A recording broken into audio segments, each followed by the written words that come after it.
Subject botany, class BSc part first, paper first की first unit का topic है endoplasmic reticulum, अंतःप्रद्रवी जालिका। अंतःप्रद्रवी जालिका क्या होती है? अंतःप्रद्रवी जालिका को सर्वप्रथम पोर्टर, क्लारे व साथियों ने यूकेटिक सेल्स के साइटोप्लाज्म में फीते के समान नलिकाकार पटलिकाओं तथा पट्टिकाओं से बने तंत्र का अध्ययन किया। इनके पश्चात पोर्टर व कालमैन ने इस तंत्र को एंडोप्लाज्मिक रेटिकुलम नाम दिया। एंडोप्लाज्मिक रेटिकुलम कोशिका द्रव्य में साइटोप्लाज्म में एक जाल की तरह पाई जाती है, जो एक सतत तंत्र के रूप में पाई जाती है। यह एक तरफ प्लाज्मा मेम्ब्रेन तथा दूसरी तरफ न्यूक्लियर एनवेलप से जुड़ी रहती है। अब बात करते हैं राइबोसोम की उपस्थिति एवं अनुपस्थिति के आधार पर एंडोप्लाज्मिक रेटिकुलम 2 टाइप्स की होती है। फर्स्ट है रफ एंडोप्लाज्मिक रेटिकुलम, सेकंड है स्मूथ एंडोप्लाज्मिक रेटिकुलम। अब बात करते हैं इस डायग्राम, ये डायग्राम है एंडोप्लाज्मिक रेटिकुलम का, जो इसमें स्मूथ एंडोप्लाज्मिक रेटिकुलम भी है और रफ एंडोप्लाज्मिक रेटिकुलम भी उपस्थित है। अब बात करते हैं रफ एंडोप्लाज्मिक रेटिकुलम की। रफ एंडोप्लाज्मिक रेटिकुलम की सतह के ऊपर राइबोसोम पाए जाते हैं, इसीलिए इनकी सतह खुरदरी होती है, या इनको खुरदरी सतह वाले एंडोप्लाज्मिक रेटिकुलम भी कहते हैं। जैसे इस डायग्राम में बताया गया है, अनेक प्रकार की सिस्टर्नी मिलकर के, जो ये पार्ट है, ये अनेक प्रकार की सिस्टर्नी मिलकर के आपस में रफ एंडोप्लाज्मिक रेटिकुलम का निर्माण कर रही है।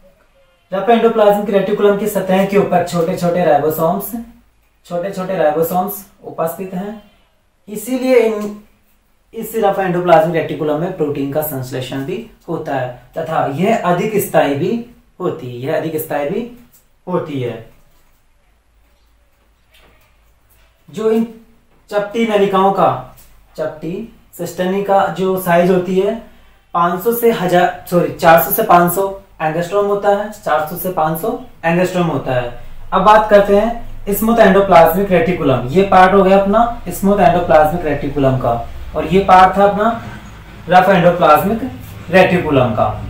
रफ एंडोप्लाज्मिक रेटिकुलम का निर्माण अनेक प्रकार की सिस्टर्नी से मिलकर हो रहा था। अब बात करते हैं स्मूथ एंडोप्लाज्मिक रेटिकुलम।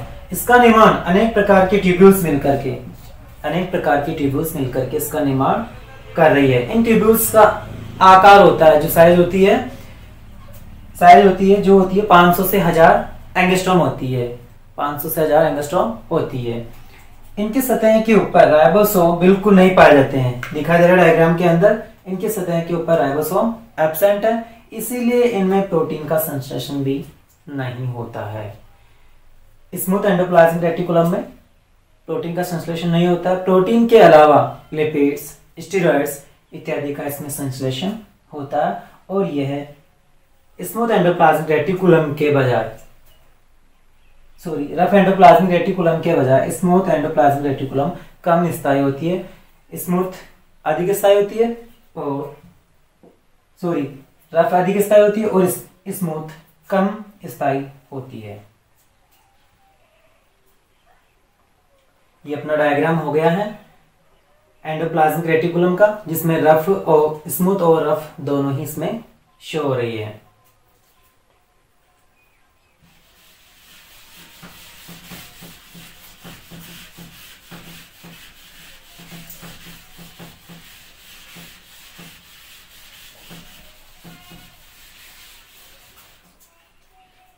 खोज टॉपिक था अपना एंडोप्लाज्मिक रेटिकुलम।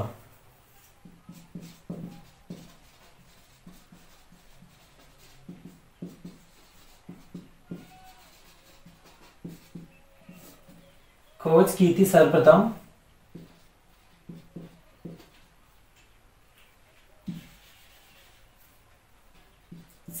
खोज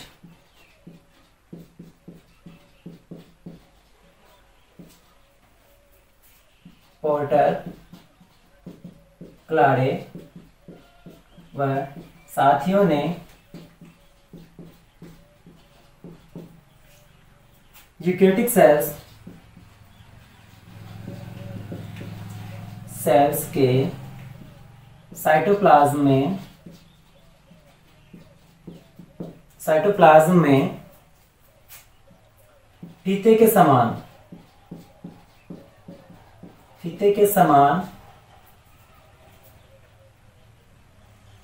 नलिकाकार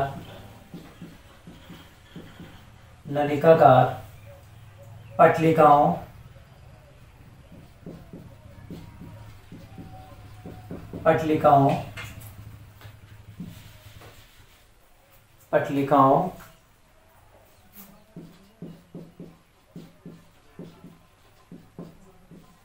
व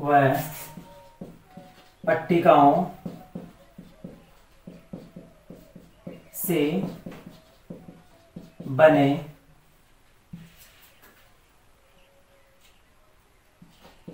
तंत्र का अध्ययन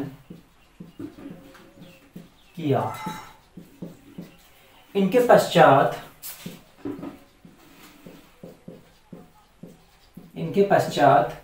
पोर्टर व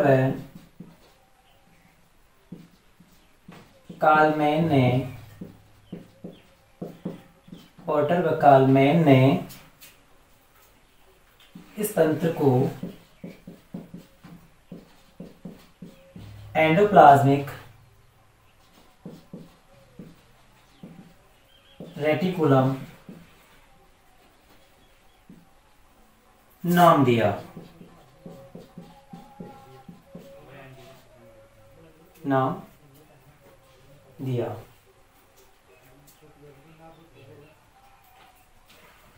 यह साइटोप्लाज्म में जाल के रूप में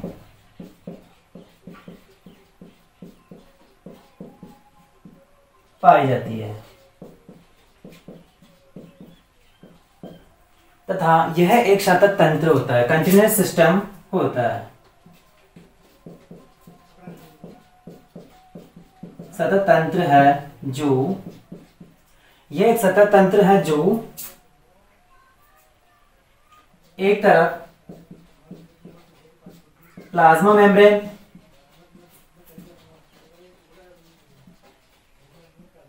तथा दूसरी तरफ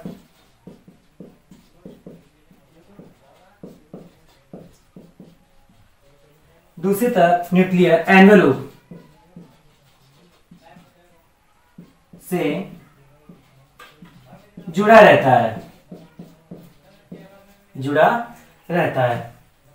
सर्वप्रथम खोज पोर्टर, क्लारे व साथियों ने यूकेरियोटिक सेल्स के साइटोप्लाज्म में फीते के समान नलिकाकार पटलिकाओं तथा पट्टिकाओं से बने तंत्र का अध्ययन किया।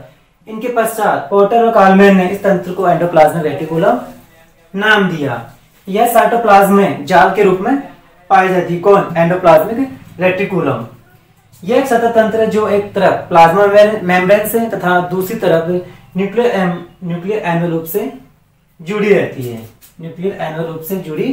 रहती है। अब बात करते हैं प्रकार की।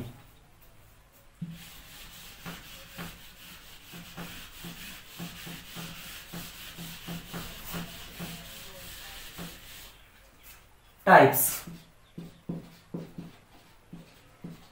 2 टाइप्स। राइबोसोम 2 टाइप्स की होती है, वो भी एंडोप्लाज्मिक रेटिकुलम की सतह के ऊपर राइबोसोम की उपस्थिति, एंडोप्लाज्मिक रेटिकुलम की सतह के ऊपर राइबोसोम की उपस्थिति एवं अनुपस्थिति के आधार पर 2 टाइप्स की होती है। फर्स्ट है रफ एंडोप्लाज्मिक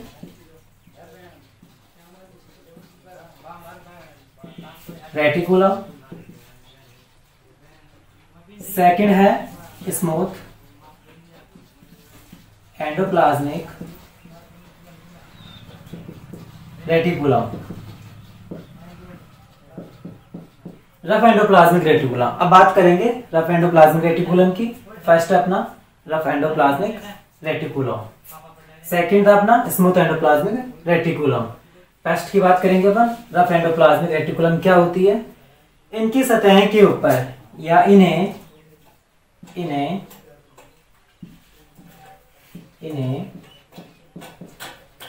खुरदरे प्रकार की एंडोप्लाज्मिक रेटिकुलम भी कहते हैं। इनकी सतह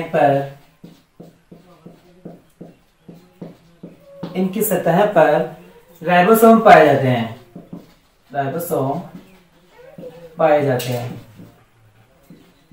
इनकी सतह पर राइबोसोम पाए जाते हैं। इनमें प्रोटीन का संश्लेषण होता है। इनमें प्रोटीन का संश्लेषण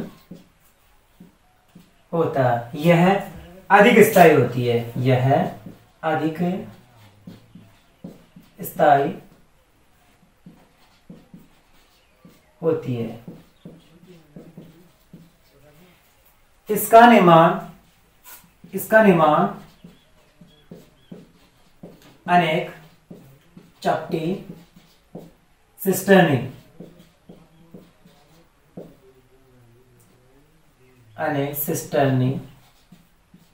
से मिलकर होता है।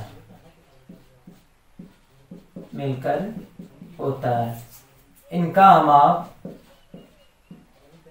सिस्टर्नी का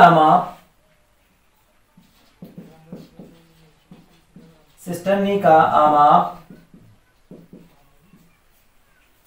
400 से 500 एंगस्ट्रॉम होता है। 400 से 500 एंगस्ट्रॉम होता है। इस रफ एंडोप्लाज्मिक रेटिकुलम, ये खुरदरे प्रकार के एंडोप्लाज्मिक रेटिकुलम भी कहलाते हैं, क्योंकि इनकी सतह के ऊपर राइबोसोम पाए जाते हैं।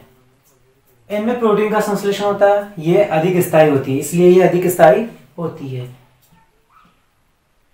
इसका निर्माण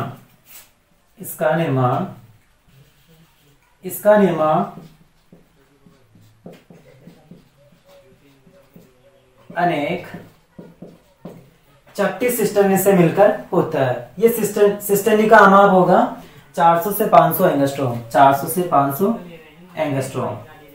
अब बात करेंगे अपन रफ एंडोप्लाज्मिक रेटिकुलम की। सेकंड है अपना rough endoplasmic reticulum. Rough endoplasmic reticulum.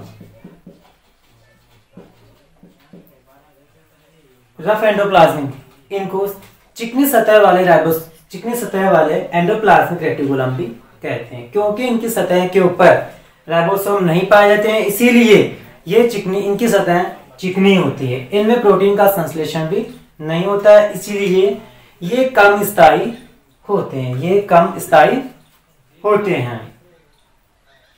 इनमें प्रोटीन संश्लेषण के बजाय स्टेरॉइड्स, लिपिड्स, विटामिन इत्यादि का इनमें संश्लेषण होता है। इनकी सतह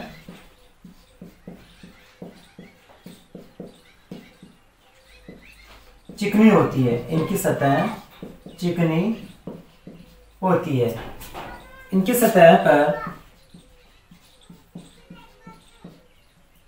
सतह पर राइबोसोम नहीं पाए जाते हैं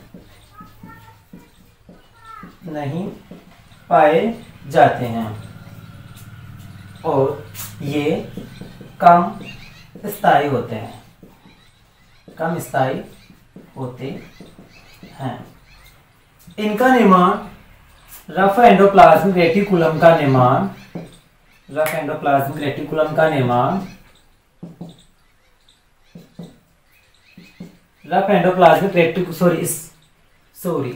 स्मूथ एंडोप्लाज्मिक के बारे में पढ़ रहे हैं। रफ तो अपन ने पढ़ लिया है, स्मूथ की बात कर रहे हैं।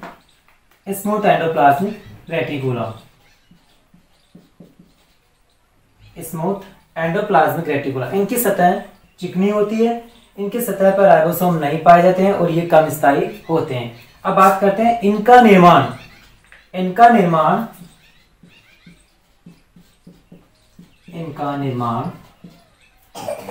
निर्माण अनेक प्रकार की ट्यूब्यूल्स से मिलकर होता है। अनेक प्रकार की ट्यूब्यूल्स से मिलकर होता है। अब बात करते हैं इनमें लिपिड्स, विटामिन्स इत्यादि का संश्लेषण होता है।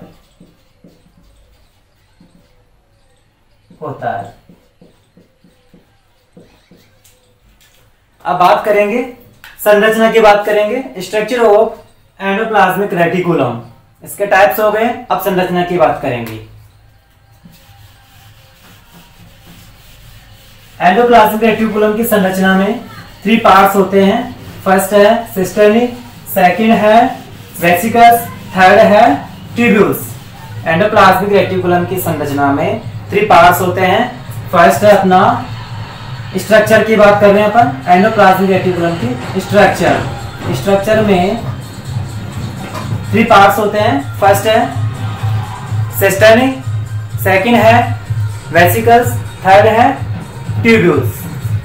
फर्स्ट की बात करेंगे अपन सिस्टर्नी,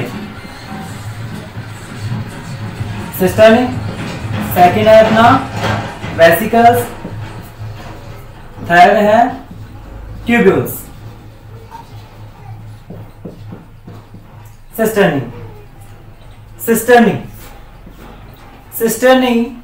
चपटे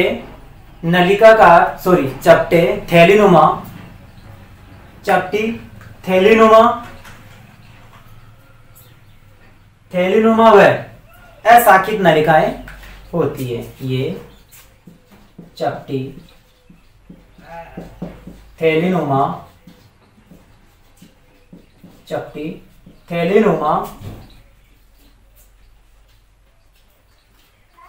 अशाखित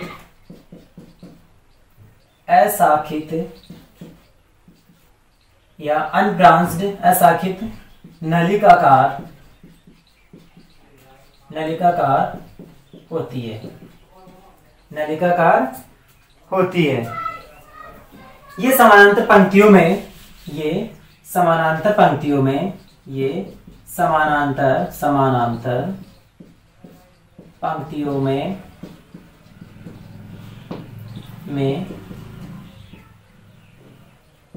में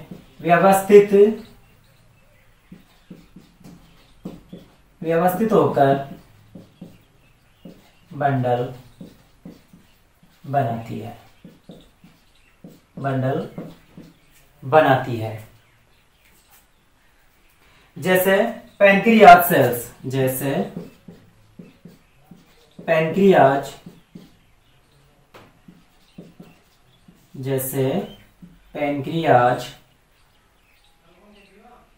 कोशिका में केंद्रक के चारों ओर पाई जाने वाली परतें, इनमें प्रोटीन का संश्लेषण भी होता है, क्योंकि सिस्टर्नी के ऊपर राइबोसोम पाए जाते हैं।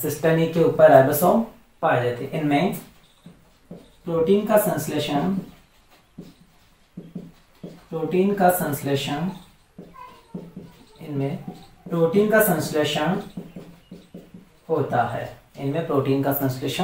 होता है। एक से अधिक सिस्टर्नी मिलकर ये सिस्टर्नी आपस में मिलकर रफ एंडोप्लाज्मिक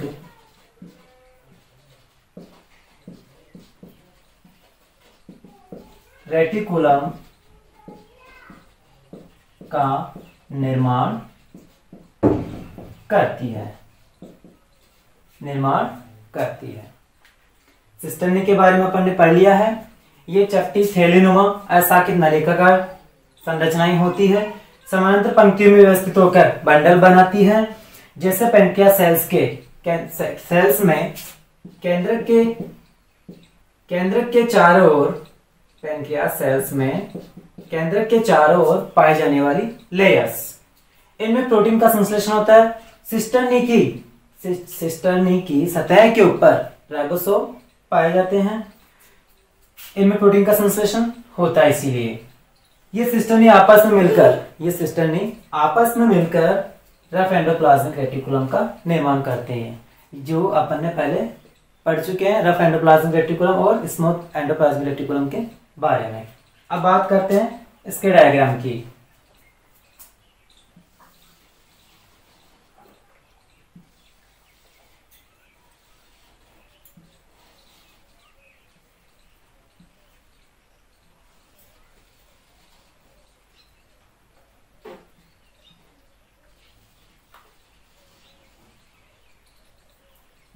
ये हो गए अपने सिस्टर्नी।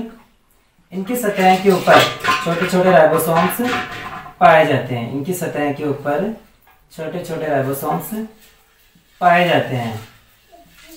इसीलिए इनमें प्रोटीन का संश्लेषण होता है। ये सिस्टर्नी हो गई है। ये आपस में मिलकर रफ एंडोप्लाज्मिक रेटिकुलम का निर्माण करती है। इनकी सतह के पर राइबोसोम पाए जाते हैं, इसीलिए इनमें प्रोटीन का संश्लेषण होता है। अब बात करते हैं, अपना सेकंड है वेसिकल्स। वेसिकल्स की बात करेंगे अपन।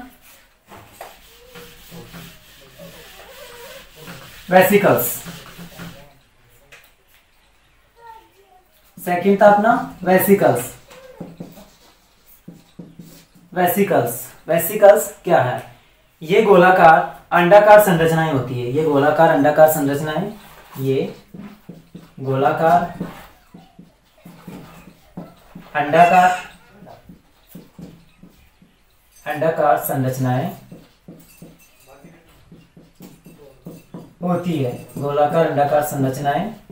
होती है, जो साइटोप्लाज्म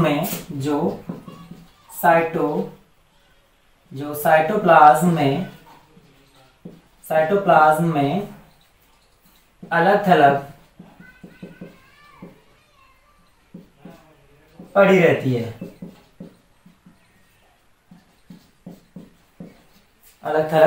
है।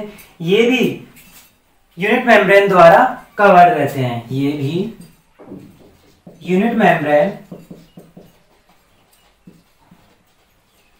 द्वारा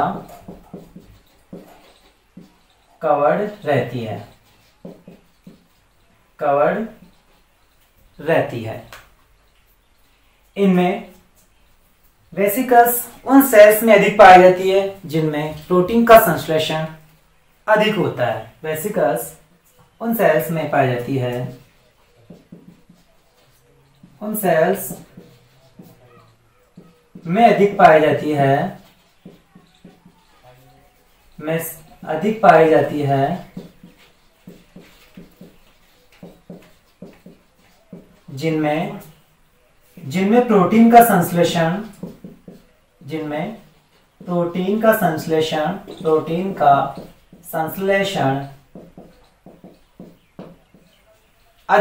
जिनमें प्रोटीन का संश्लेषण अधिक होता है, जैसे पैनक्रियाज कोशिका, पैनक्रियाज की सेल्स, पैनक्रियाज की कोशिकाओं में।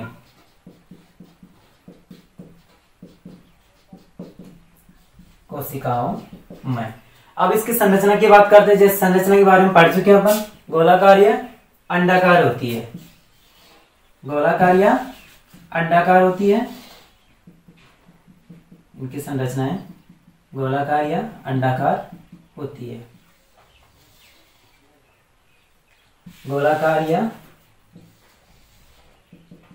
अंडाकार होती है।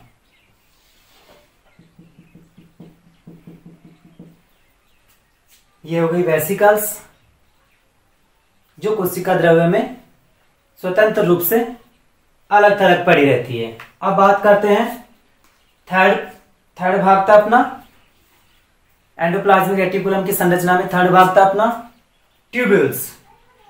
ट्यूब्यूल्स की बात करते हैं। थर्ड भाग अपना ट्यूब्यूल्स।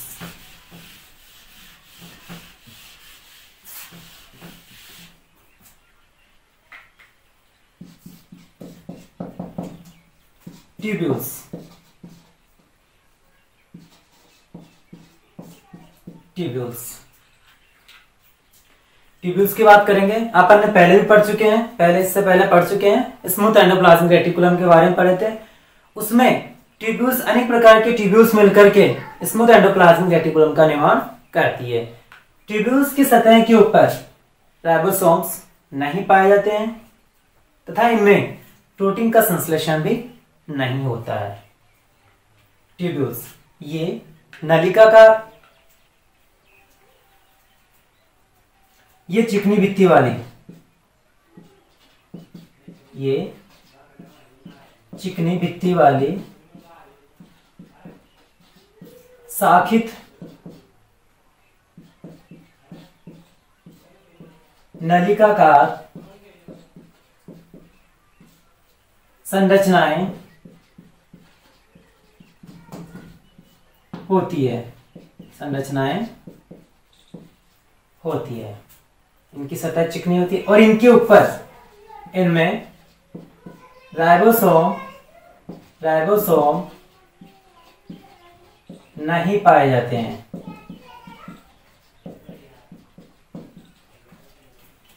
ये ट्यूब्यूल्स आपस में मिलकर स्मूथ एंडोप्लाज्मिक रेटिकुलम का निर्माण करती है। इनमें लिपिड्स,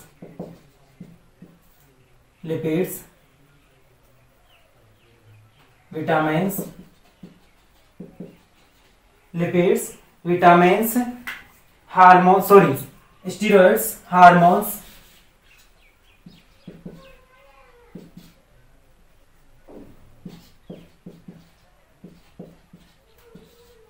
स्टीरॉइड्स, हार्मोन्स, का संश्लेषण होता है। इनमें स्टीरॉइड्स, हार्मोन्स का संश्लेषण होता है ट्यूब्यूल्स में। अब इनकी संरचना की बात करेंगे अपन।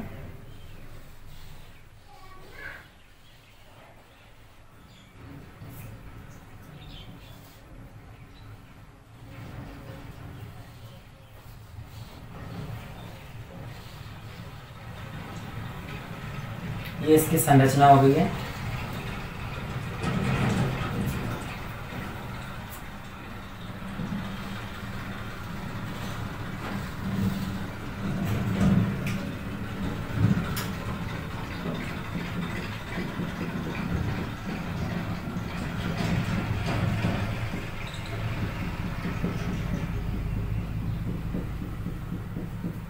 ये इसकी संरचना है ट्यूब्यूल्स की।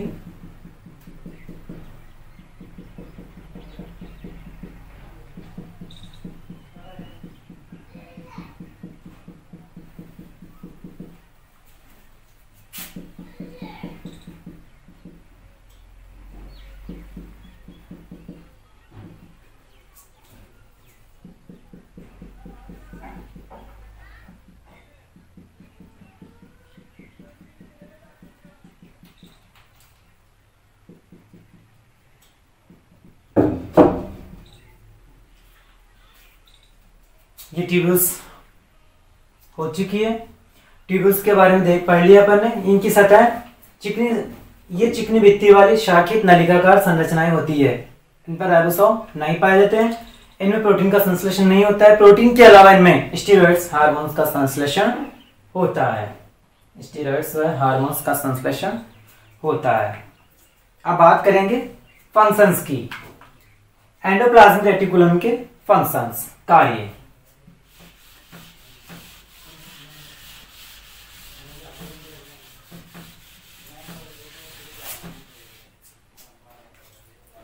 फंक्शंस ऑफ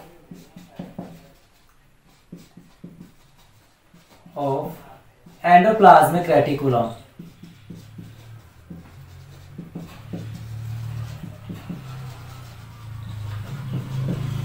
कार्य की बात करेंगे। फर्स्ट है मैकेनिकल सपोर्ट। मैकेनिकल सपोर्ट, यांत्रिक सहारा प्रदान करना। यह सेल्स को यांत्रिक मैकेनिकल सपोर्ट प्रोवाइड करती है। मैकेनिकल सपोर्ट प्रोवाइड करती है सेल्स को। सेकंड है exchange of molecules. Exchange of molecules,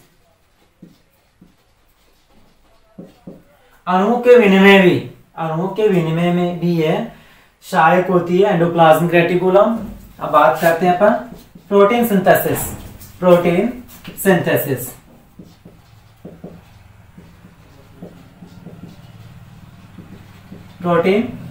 संश्लेषण, प्रोटीन का संश्लेषण भी ये करते हैं क्योंकि इनकी सतह के ऊपर राइबोसोम्स पाए जाते हैं। अब बात करते हैं लिपिड संश्लेषण। लिपिड का संश्लेषण भी होता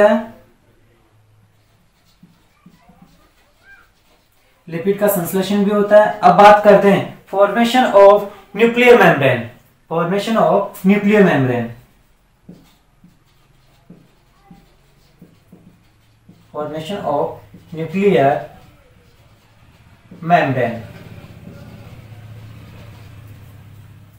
केंद्रक की जो न्यूक्लियर मेम्ब्रेन होती है उसके निर्माण में भी एंडोप्लाज्मिक रेटिकुलम सहायक होती है। अब क्वेश्चन ऐसा आ सकता है, राइट डिफरेंस बिटवीन ER और SER।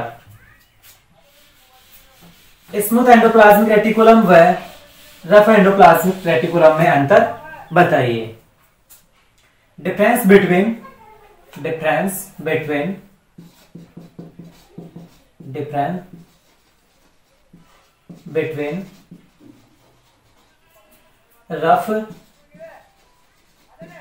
रफ एंडोप्लाज्मिक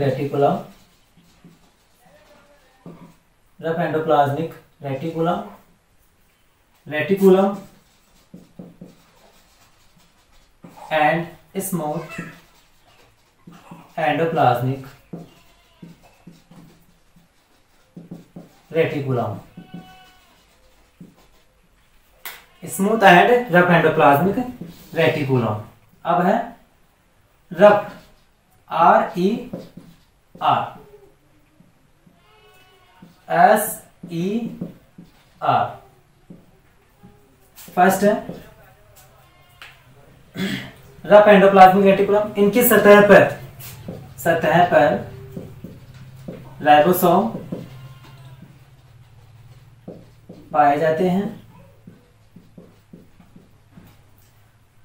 और इनकी सतह पर राइबोसोम नहीं पाए जाते हैं। राइबोसोम एब्सेंट होते हैं। सेकंड है सतह, इनकी सतह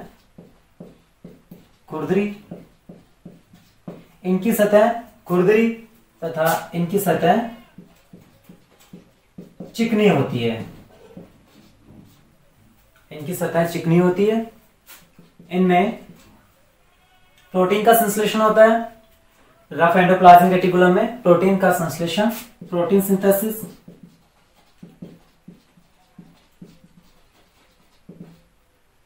प्रोटीन संश्लेषण होता है और इसमें नहीं होता है। इसके अलावा लिपिड एंड विटामिन्स का संश्लेषण होता है। अब बात करते हैं,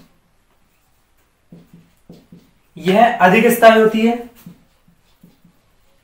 यह अधिक स्थायी होती है, यह कम स्थायी होती है, यह कम स्थायी होती है, क्योंकि इसमें राइबोसोम्स, इनकी सतह के ऊपर राइबोसोम नहीं पाए जाते हैं और इसकी सतह पर राइबोसोम पाए जाते हैं।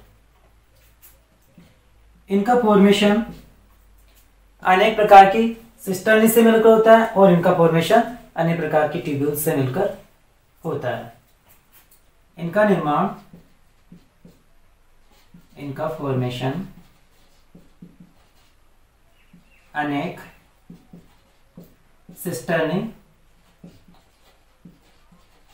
से होता है, अनेक सिस्टर्नी से होता है। और इनका फॉर्मेशन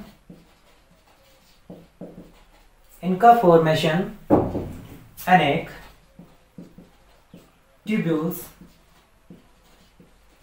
से होता है, या अनेक प्रकार के ट्यूब्यूल्स, ये ट्यूब्यूल्स आपस में मिलकर आईसीआर का निर्माण करती हैं और अनेक सिस्टर्नी, चपटे सिस्टर्नी आपस में मिलकर आरईआर का रफ एंडोप्लाज्मिक रेटिकुलम का निर्माण करती है। दोबारा से देखते हैं, क्वेश्चन आ सकता है रफ एंडोप्लाज्मिक रेटिकुलम व स्मूथ एंडोप्लाज्मिक रेटिकुलम में अंतर लिखिए। रफ एंडोप्लाज्मिक रेटिकुलम, इनकी सतह के ऊपर राइबोसोम पाए जाते हैं और इनकी सतह के ऊपर राइबोसोम नहीं पाए जाते हैं। इनकी सतह खुरदरी होती है और इनकी सतह चिकनी होती है।